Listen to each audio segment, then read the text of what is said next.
Parole. Et on passe à la revue de presse, Maxime Switek. Et la revue de presse est avec vous, Natacha Polony. Bonjour Natacha. Bonjour Maxime, bonjour Anissa, bonjour à tous. Ce matin, une de vos journaux, il y a des hommes en casque, gilets pare-balles, armes au poing. Libération, Londres en résistance. Le Figaro, Theresa May veut éradiquer l'extrémisme. La Dépêche du Midi, l'acharnement terroriste. Alors de son côté, aujourd'hui en France, on le disait à l'instant, a eu accès au projet Macron sur la réforme du droit du travail. Une évolution radicale entre négociation d'entreprise, simplification des institutions représentatives des salariés, révélation sur les ordonnances Macron. Londres, Natacha, fait bien évidemment la une de la presse ce matin. Et on en appelle à la solidarité européenne ce matin. Et si certains en profitent pour expliquer que l'heure ne devrait pas être au repli, que le Brexit c'est mal, la plupart des commentateurs ont surtout retenu le « It's enough » de Theresa May. Une phrase laissant augurer une prise de conscience, écrit Sébastien Lacroix dans l'Union. Elle a regretté que le pays se soit montré trop tolérant, notamment en acceptant le communautarisme. Convaincu qu'en abandonnant des quartiers ou des villes entières à la communauté musulmane, il achetait la meilleure assurance contre le djihadisme. La tolérance britannique, écrit Sébastien Lacroix, a permis à l'intolérance islamique de s'épanouir.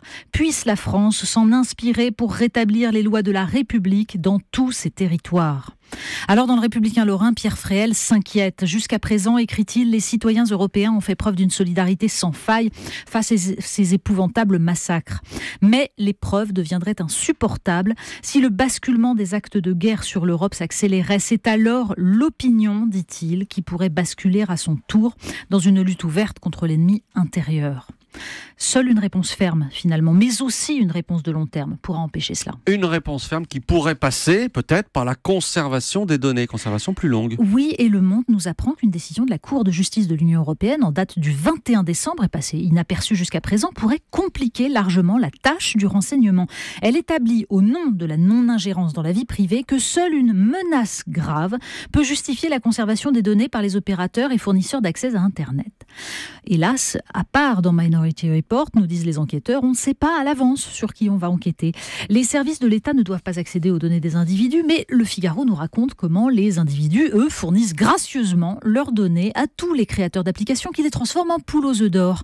En tête, le sommeil, qui est la nouvelle obsession des cadres stressés. Alors pour cela, une méthode de conditionnement des internautes. Les universités possèdent désormais des laboratoires de persuasion technologique où l'on étudie la psychologie et l'économie comportementale pour savoir sur quel bouton appuyer dans le cerveau des individus pour les inciter à penser ou agir de telle ou telle façon en jouant par exemple sur les stimulations ou le besoin de récompense.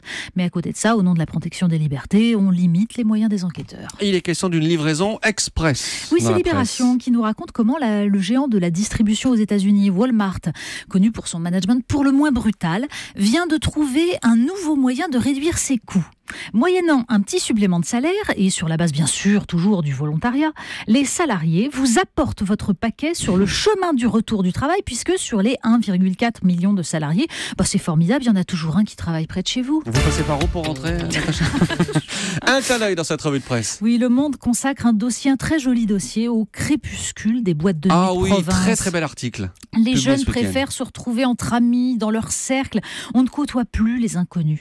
Pourtant, nous dit l'article, il y a une musique qui fédère toujours autant. Alors, elle ne figure plus dans le top 20 des musiques diffusées en discothèque, mais il paraît que ces notes d'introduction font se précipiter toutes les générations sur la piste de danse dans les mariages. Je peux chanter. Ah, Michel. Et oui. Bien sûr.